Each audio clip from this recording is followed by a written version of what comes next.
Lord, Jesus, Moshe MC, Ididi, Martha, Jesus, all Joshua, Rabbi, came from near and far, who have invested so much in you. Jesus, my Rebbe, Rabbi Kraus, my 8th grade Rebbe, who made such an indelible impression on me 40 years ago. Shus Yedidi, Rabbi Kobri, who makes such an impression on Klal Yisroel. The truth is that I'm a little bit embarrassed to speak in front of you. The Elam that's here is not such a darga, such dveikus, that I really thought to myself, what can I add on? What can I say? Such Simchas, such Slava, such bread. And the truth is, I'll tell you something personal. The first time I saw the clip, just when it came out, I'm not a big crier, but I shed a tear of his rakshus to see such a thing. Never saw such a thing before in my life, to see him. Song and the geschmack and the bread and the simcha, like Rabbi David said before, I'm sure in Shemaim they're dancing. It's Erev Chanukah, and the truth is that Chanukah is the Untitled Vhaarev now. Dafka. Yevonim wanted la'ashkicham Torah. The Yevonim wanted that Klal Yisrael should learn but not know. They should study but not remember. What's the pshat in that? What does it bother them? They would say that you shouldn't learn Torah, we understand? What's the specific nature of the gzeira of Shikras Hatorah? Forgetting Torah? What does it bother them if I remember my tainis, my sukkah, my brachas, my tomid, babakama, babasra, bamatzi, yavomis, ksuvas, nedarim? What does it bother them if I remember it? What does it bother the guy that I walk down the street, chazering for the 60th time, tainis, brachas, tomid, babasra, yavomis, ksuvas, nedarim? Why? What does it bother him that I have it engraved in my mind and my heart? What's the problem of lashkicham Torah sechem? So the Yevonim were against Vhaarev now. And if Rabbi Newman would have been around at that time, they would have called him Matnisyo Newman. Because he would have been a whole problem with a whole scandal. What's this business of lashkicham? But what is the pshat taka? What's the after lashkicham Torah sechem?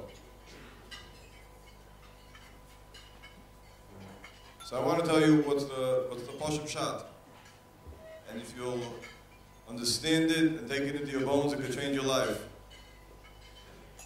Gemara says in Saita that when a person does a mitzvah, it protects him at the time that he does a mitzvah. A person is protected from the Yisroel, is protected from nisyonis, is protected from challenges.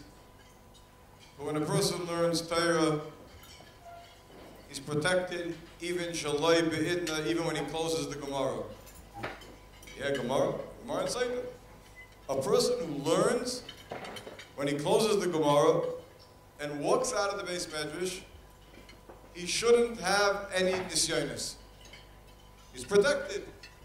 The idna, shaloi be'idna. When he's in front of the Gemara, when he's not in front of the Gemara. When you do a mitzvah, only when you go into mitzvah. So I have a question, which I'm sure you're all thinking about. I closed my Gemara, and I walked out of Beis Medrash, and it wasn't so easy. And I didn't feel protected. Why not? It's a Gemara. The Gemara says that a person who learns Torah is guaranteed protection. He's secure, he's safe from the Yetzer Hara. he doesn't have to worry. So why is it that sometimes when we walk out of the Beis Medrash and we close the Gemara, we don't always feel protected. We aren't always protected. We aren't always safe. What's the answer? The Gemara guarantees that we're protected. But the pshat is as follows. The answer is Vhaarev. I'll explain. I'm going to explain to you that any of you who are on this program and will continue to be, you have a guarantee you're protected. You won't have nisyonos. Can you imagine? I'm putting my name in public and I'm putting my integrity on the line, the little bit that I have. And I'm telling you that the Gemara says that somebody who learns is protected. So what's the secret? When are we going to acquire that foolproof protection? So the answer is as follows. Why is it that a mitzvah only protects a person when he's doing it? And Torah protects a person even when he closes the Gemara. The Maharal explains a very simple explanation. Says the Maharal, a mitzvah a person does with his body, with his guf. Mitzvahs are by nature physical. The world of physicality, the world of the guf, is ruled by the shlita of time. Everything physical ages. Everything physical fades. Everything physical, in the end, dies. That's what defines physicality. That's what defines gashmius. So mitzvahs operate on a person's body. Kachenu b'mitzvah. Mitzvahs sanctify our guf. They raise us up. They put us in a different place. But at the end of the day, because they operate on a person's body, it fades. It's ruled by time. So while you're doing the mitzvah, you're protected, you're safe. When you depart from the mitzvah, you're not protected. But says the Maharal, Torah is spiritual, Torah is ruchnius, Torah is the light of HaKadosh Baruch Hu itself. And something which is ruchnius is above time, it never ages. The emphasis is a pasuk in the Torah. It says that Moshe Rabbeinu, before he died, didn't age. His eyes were clear. He didn't have wrinkles. I ask you, the Torah is a geriatric journal, the Journal of Geriatric Medicine. The Torah describes to us Moshe Rabbeinu didn't need glasses, and he wasn't wrinkled. It makes a difference to us. We care. Does that touch up that defines Moshe Rabbeinu, that he didn't age? And that's how the Torah, the final thing that the Torah says, you should know before he died, he was fresh like a daisy, he was young. Says the Pachad Yitzchak, says Rav Hutner, because Torah never gets stale, Torah never ages, Torah is above time, Torah is always fresh like a daisy. So Moshe Rabbeinu, the epitome of his dveikus in Torah was that he didn't age. Zichru Torahs Moshe Avdi. When the Torah wants to say a hesped on Moshe Rabbeinu, what do they say? Moshe Rabbeinu was above time. Moshe Rabbeinu was fresh. He never got stale. He always had the geschmack. He had the bren. He had the fire. Because Torah is above time. Torah doesn't age. It never gets stale. Says the Maharal, so Torah protects a person wherever he is. It's above time. You know, in the Torah HaKadosh, Beis HaMedrash is called an oil. Beis HaMedrash is called a tent. 3 times by Yaakov Avinu, Adam ki yamus ba'oil, and smach zvolim b'tzeisecha yisachar ba'oilecha. In the Torah, the Beis HaMedrash is called a tent. That's funny. Why a tent? We have these huge buildings with plaques and donors. A tent is transient. A tent is not limited to time or place. a tent is an oil haroi that goes from place. The Torah is not limited. Torah is above time. It's above place. It has no limitations. It has no boundaries. Torah is an oil. Yankov Avinu loy meis. Yankov Avinu never died. Because Torah is above time. Loy nos lecha loy krasa eino. Moshe Rabbeinu was fresh like a daisy when he passed away.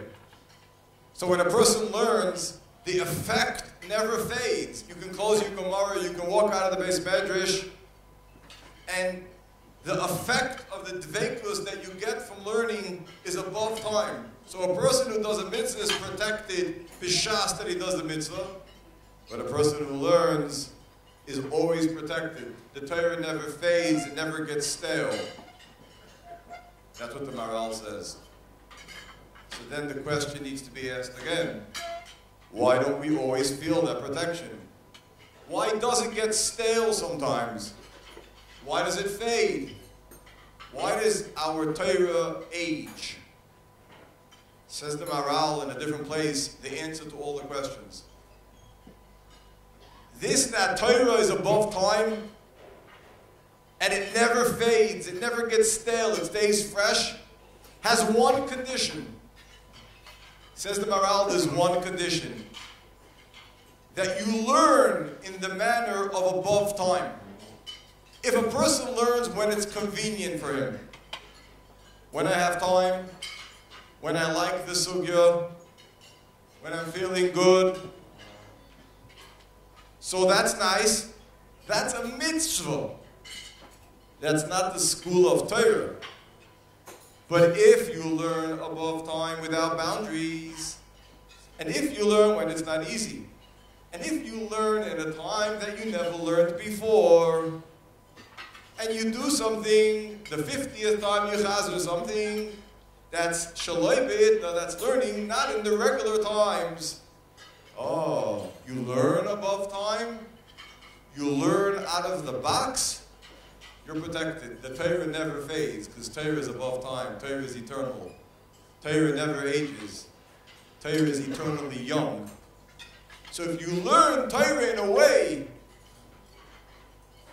that's not a physical learning, you're not under the shlita of time. I don't look at my schedule and say, well, I only learn between 9 and 11. I learn Friday nights because I have to make a 50 Yisroel.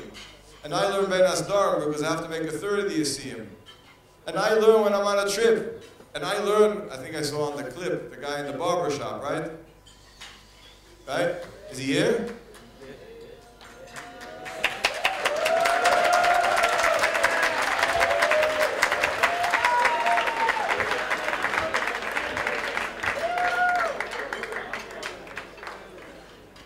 The guy who sits in a barber shop with his Gemara, that's above time.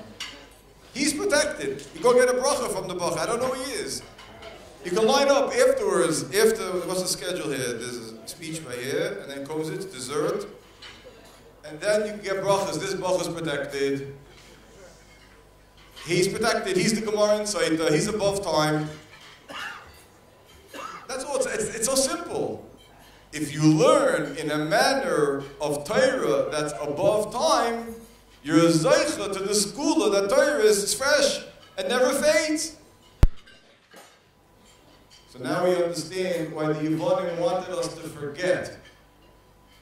Torah is something that you really can't forget. It's forever. But it depends how you learn. If you learn with your body, so then you're under the shlita of time, you forget it, it fades like everything else. The leaves outside change colors, people pass on, we get tired, and we forget. The Yevonim said you could learn, but the body is the ikr. Learn Torah with your guf. With your guf. But then you're going to forget. If you're going to learn with your neshama, you'll never forget.